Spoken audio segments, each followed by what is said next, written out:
Audience perceptions of radio stations and journalists in the Great Lakes region. The context that this research took place in was that radio and television were two of the many various forms of media that were used during World War as a form of encouraging peace building. The research conducted by Mary Freire aimed to look at the post-conflict context that the media was used. Radio and television were used in the post-conflict context as tools to reach a large population and to allow the public to debate, disseminate new narratives and representations. Radio was used as a main focus for media assistance for the reconstruction and reconciliation for the Democratic Republic of Congo, Rwanda, and Burundi. The research takes a closer look at the post-conflict audiences in the Great Lakes region that were catered for by both radio and television by examining how the recent changes after World War are whether or not transforming what this audience does with the media.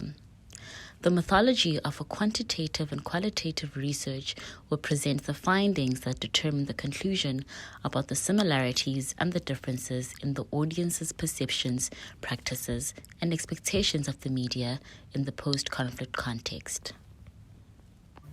Many media assistance programs in the African Great Lakes region, particularly in the Eastern Democratic Republic of Congo, Rwanda, and Burundi, have focused on radio in recent years, and that is because radio stations have been regarded as critical for peace building, reconstruction, and reconciliation at the national and regional levels in these post-conflict contexts.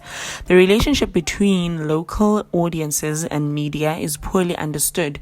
This chapter examines how media assistance groups understand the audience, as well as the assumptions they make about media's possible impact on peace building. The chapter examines post-conflict audiences in the Great Lakes region in order to better understand how recent changes in the media landscape, whether as a result of donor support or not, are changing what people do with media. The study was designed to go beyond the idea of a passive audience that can be easily swayed. It aimed to approach radio listeners as active individuals who make their own decisions and can explain why they should or might want to tune into a particular station or program, or why they admire a particular journalist. These countries are different in their demographical and geographical, economic and political disposition, but practically and theoretically, they share the same historical similarities. These include the history of the flow of refugees between their countries, the attack from armed neighboring countries, invasion and occupation of others' territories, as well as the permanent trafficking of mineral resources to other borders.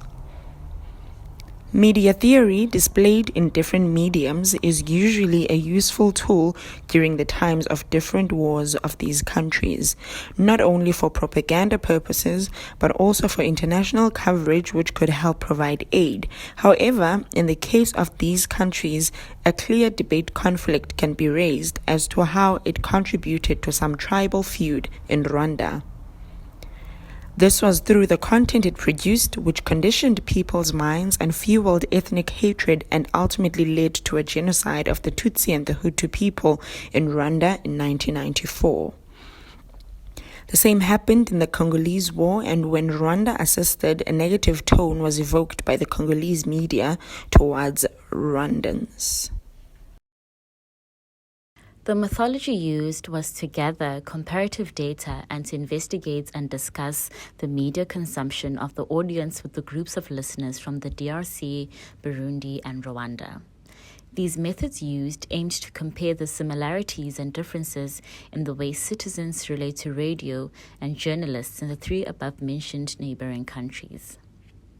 The cross-national comparative research method, which took place in 5 cities, aimed to compare the habits of the audience in Burundi, Rwanda, and the DRC, as these neighboring countries were targeted by the same media programs through similar post-conflict strategies. The cross-national research made it easier to compare similarities and differences between consumption habits, perceptions, and practices of local users targeted by the same transnational programs situated in different contexts. The research was conducted with both qualitative and quantitative approaches. The quantitative results used for debates and discussions in groups. Individuals came together to form focus groups where they surveyed themselves and others through interviews to compare their consumption habits of the media. This was in the form of a questionnaire which had 15 questions that focused on the audience's favorite media institutions, radio programs, and the role of radio in their lives. The research aimed to get a better understanding of the motivations for the listener's choice of broadcasts that they all listened to. It also aimed to determine whether or not listeners were aware of socioeconomic issues that NGOs supported. The study provided space and time for discussion. This research method worked effectively because the questionnaire encouraged participation from citizens and underlined the differences that emerged between media audiences in the 3 different countries. Research has proven for more than 6 decades that the impact of media on audiences is not that easy and that a variety of factors restrict the media. The study found that radio is the most popular media among those polled in all 5 cities studied, followed by television and lastly the internet. Many people like the features of radio, such as the ability to listen to it while moving around or doing something else, and the fact that it broadcasts continuously, unlike local television, which only broadcasts for a limited number of hours per day. Many respondents say they preferred television, but that they lacked the financial, technical, or material resources to do so they turned to radio.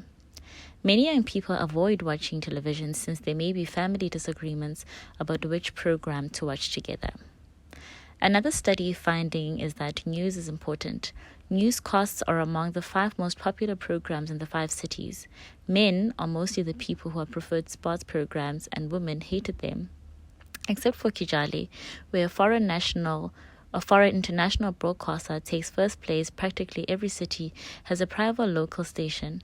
Private local stations are stated to be valued not only for their coverage of local events, but also for giving people a chance to express themselves and make their claims, including regarding local government issues. Public broadcasters are also well known and respectively where they're ranked 2nd and 3rd. The national broadcaster is used by the respondents because it provides information about the entire country as well as official information such as announcements, job offers, and public-related communiques. Some media programs created debates in the focus group because people had different perspectives, programs about sexual health and education, and others about romance and relationship issues. Young people, especially young women, were happy with such programs as they teach them things that their parents don't and consider them taboo.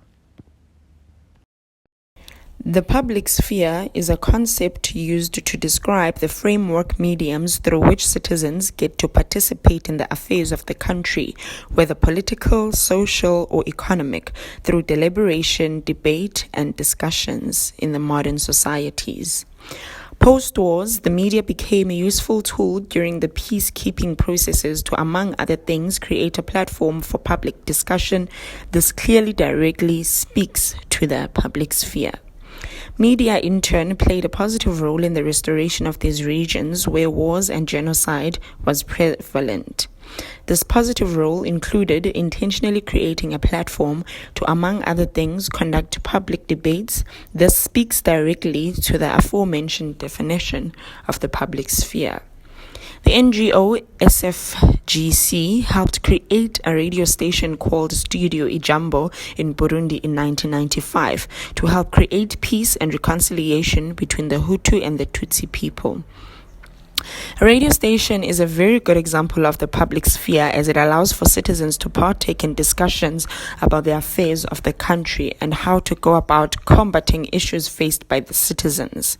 In 2002, the UN founded Radio Okapi in the DRC in order to restore the flow of information on a global scale in a country that had no broadcasting coverage for years. This would allow for citizens to have public debates on not only things that happen on a local scale, but on things that happen internationally but affect them locally. Rwanda also saw the establishment of a school of journalism which would provide media to aid in the rebuilding of the country. In order for a previously war and genocide-infested country to be rebuilt, the media has to allow for public deliberation so as to hear what citizens need in order for the country to be rebuilt to suit their needs.